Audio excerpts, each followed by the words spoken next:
Isang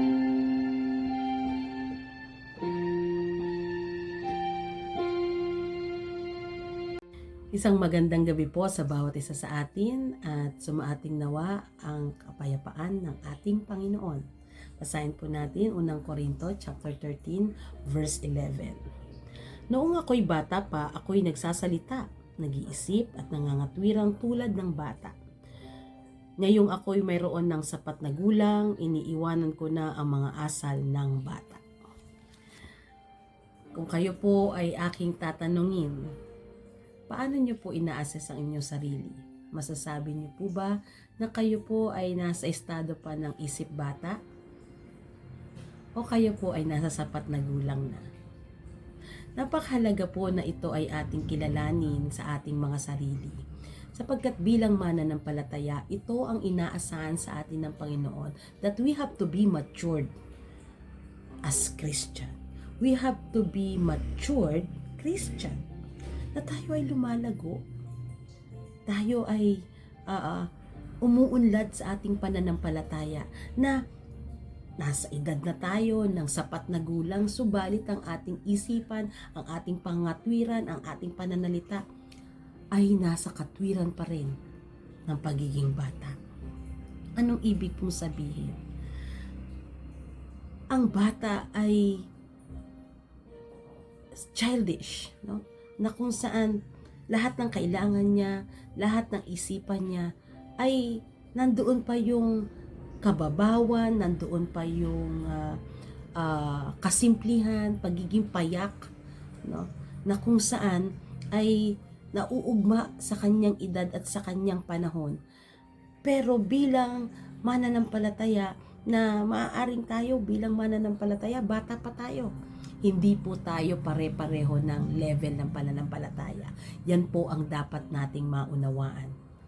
Na hindi natin maaaring ikumpara ang ating sarili sa pananampalataya ng iba. Kaya meron tayong pagpapalakasan, meron tayong encouragement.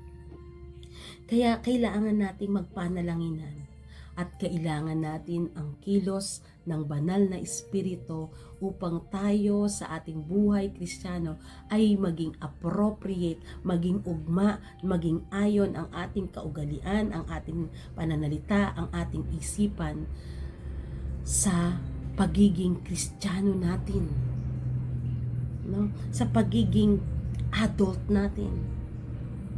Kaya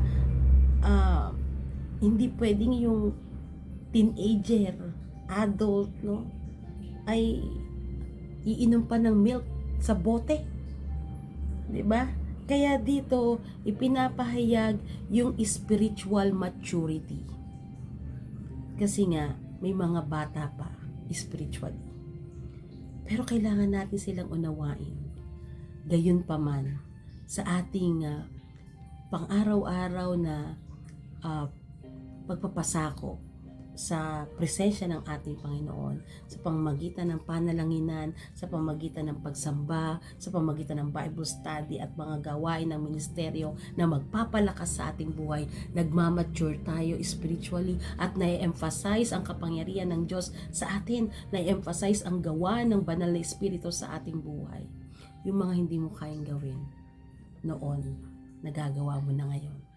Dati hindi mo kayang manalangin, ngayon kaya mo nang manalangin in public.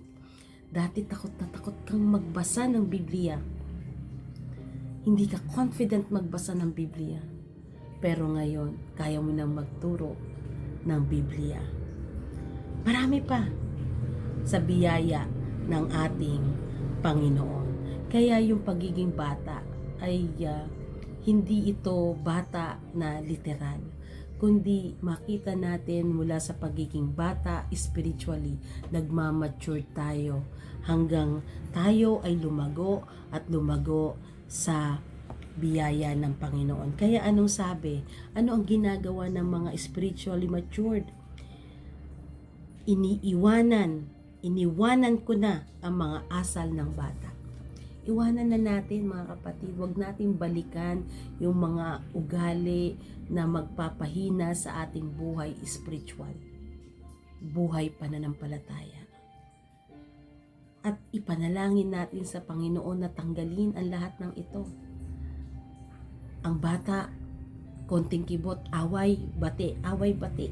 Diba? Ang mga bata, ang daling masaktan. Ang mga bata ay talagang fragile yan. Sensitive yan. Pero kung tayo ay spiritually matured, tayo ay pagtitibayin ng ating Panginoon sa ating buhay.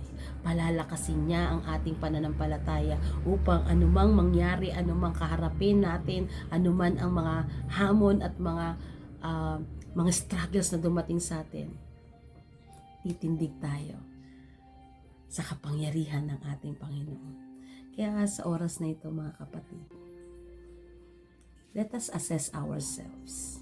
Nagmamature ba ako? Nagmamature ba ako sa pananampalataya ko? O baka naman, puro lang ako, I love you Lord, pero hindi ako lumalago. Kasi hindi ako sumusunod. Ang I love you Lord ay kaibat ng maglilingkod ako Lord. Kaya sa oras na ito, mga kapatid, assess ourselves. Matured na ba ako? Matured na ba ako sa pag-ibig at kapangyarihan ng ating Panginoon? Tayo manalangin. O Diyos na makapangyarihan sa lahat, sa oras na ito ay sinasaliksik po namin ang aming sarili. Matured na po ba ako?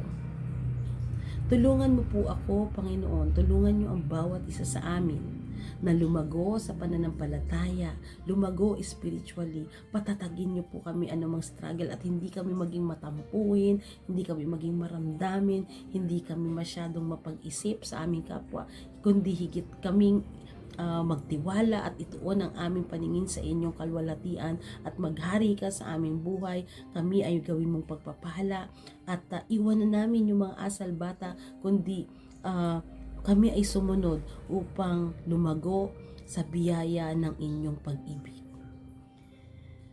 Kaya't naririto po ang inyong mga anak, ikaw po ang nakababatid ng kanilang puso.